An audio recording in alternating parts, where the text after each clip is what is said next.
Chhattisgarhi video देखने के लिए हमारे चैनल को सब्सक्राइब करें और दबाएं इस बेल आइकन को ताकि हमारे वीडियो के नोटिफिकेशन आपके पास पहुंचे सबसे पहले।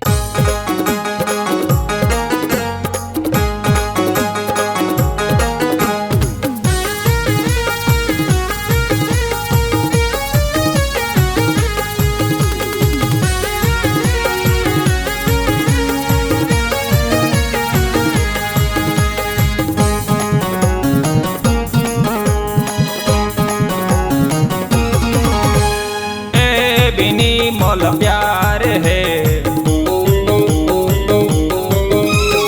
ए बिनी मोल प्यार है सपना के रानी इंतजार है ए बिनी मोल प्यार है सपना के रानी इंतजार है।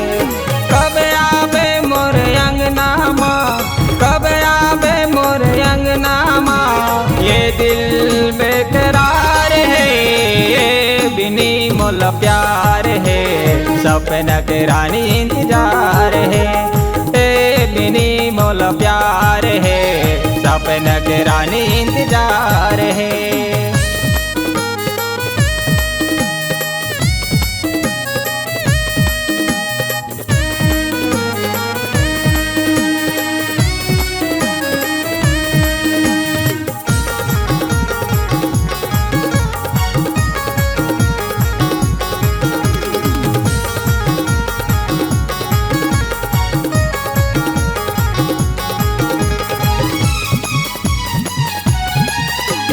धक धक दिल तोर बर धड़के प्यार गलो तोर बर से धक धक दिल तोर बर धड़के प्यार गलो तोर बर से।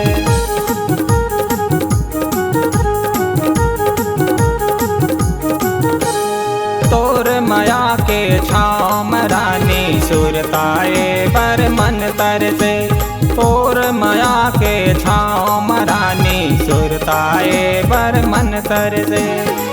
आज मोरे हृदय में गोरी आज मोरे हृदय में गोरी तोर बजा निसार है विनी मोल प्यार है सपना के रानी इंतजार है ए बिनी मोल प्यार है सपना के रानी इंतजार है।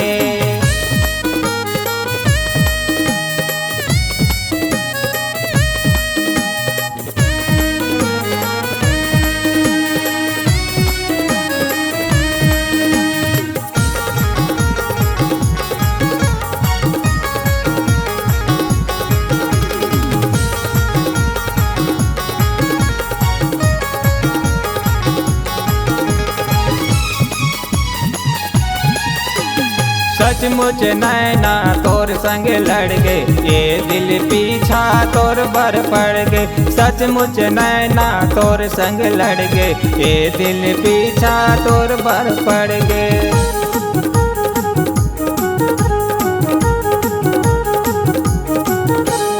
मन करते तोर माया मरानी सारी जिंदगी बिताऊं करके मन करते तोर माया मरानी सारी जिंदगी बिताऊं करके।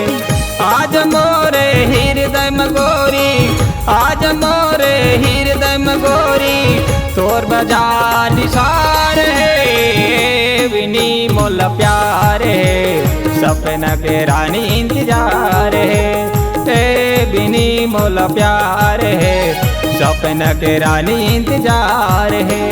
कब आवे मोरे अंगना माँ कब आवे मोरे अंगना माँ ये दिल बेकरार है ए बिनी मोल प्यार है सपना के रानी इंतजार है ए बिनी मोल प्यार है सपना के रानी इंतजार है बिनी मोल प्यार है सपना के रानी इंतजार है बिनी मोल प्यार है सपना के रानी इंतजार है।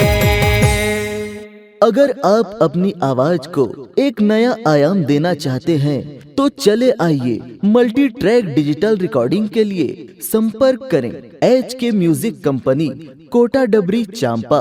छत्तीसगढ़। मोबाइल नंबर है 9329238487 और 8085380339।